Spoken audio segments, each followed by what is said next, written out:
Amid the growing wave of abductions across the country, the federal government have been urged to halt all forms of negotiations with terrorist groups.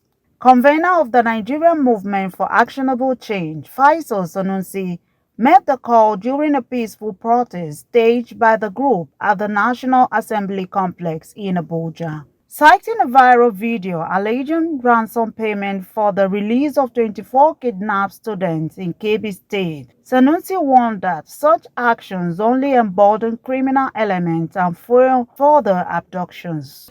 We are saying a complete no to negotiation with any terrorist.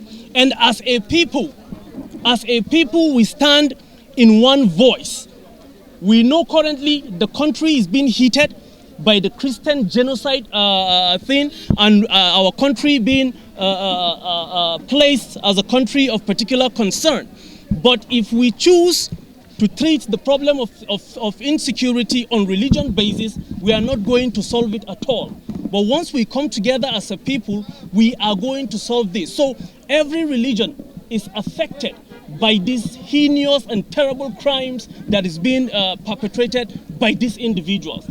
The group also assessed the worsening security situation nationwide and demanded that President Bola Tinubu declare a state of emergency in the security sector. We are here to tell the government to at least they should declare a state of emergency on insecurity.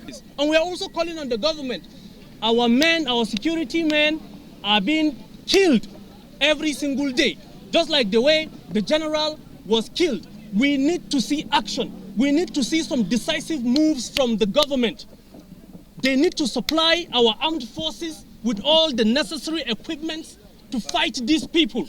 Because protesters carried placards with inscriptions such as "Fund the military, not bandits," and other messages calling for stronger action to curb insecurity. Justin Asande, CNN News.